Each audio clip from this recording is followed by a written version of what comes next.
Luto ra day ko dre karning manok mga bayot. Ako ra nang itimplahan dag tuyog, suka, paminta og turmeric powder ug asin. So ako sa nang gipabukal-bukal din ha. Sa nang takloban para mahubas na iyang sabaw. Day ko gikuan dre gigutad dre nga carrots mga bayot. Kaning pagutaran ako ni siyang kinupyas akong papa kani adto nga kanang magama siya og kanang kuan ba? Kaning bitaw. Dayon iya ang sagulag carrots. Nangupya ko ni kani adto ako kalimot mo nang akong gisuhid karon. Then ako'y atsal dira kanang atsala dili na siya hang.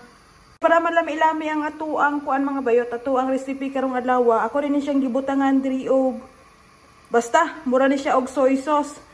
Di ko kabalo mabasa na mga bayot kay managrasyan man siguro na.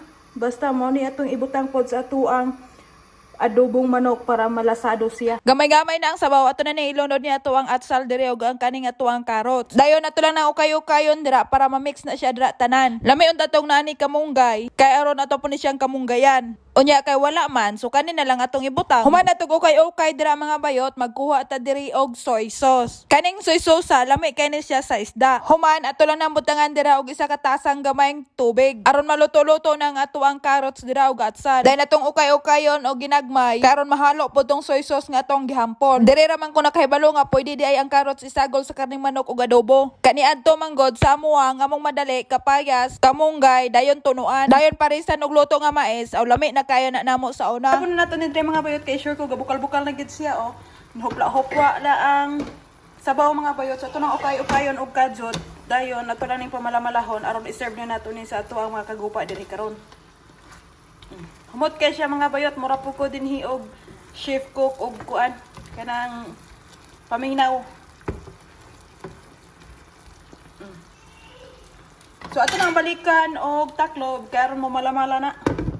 Mahubas na iyang sabaw. So luto na gini siya mga bayot. Wala na ang iyang sabaw, hinubas-ubas na. So ready to eat og ready to serve na ni sa mo ang mga ba karon mga bayot. Pero iyang sabaw murag latik. Say hi. Welcome to my video.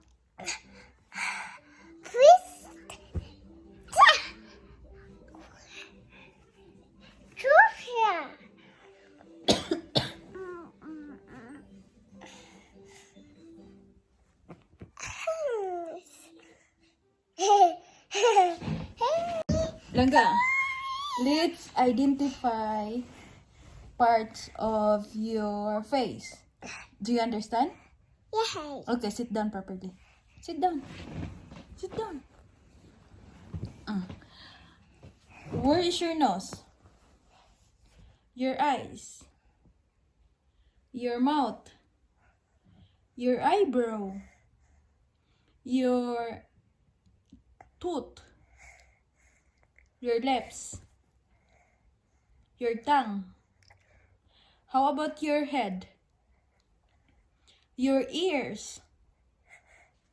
Your hair? Your hands? Your nails? Your finger? How about your chin? Your daddy finger? Mommy finger? Brother finger? Sister finger? Baby finger? Gigutom kay ko mga bayot, so gahukad ko dira og luto. Akong gibutangan ng kang Karina nga kalananan. Kay aron inig mukaon ko si Karina, inig ibundak man ganin niya, safety ra way mabuak. Lami-lami na ato ang kalanon din ha. Ato na siyang butangan aning nilusak nga eggplant. Lami kay ni siya mga bayot. Sa mutang init nga luto, toskig yung tinain nato ani pohon. So ako na ning kanon niya ako ang gibuhat dire na ako tapuson ako ang sensiburit si karong adlaw. Salamat sa inyong paglantawan. Don't forget to subscribe my YouTube channel. See you tomorrow. Bye-bye.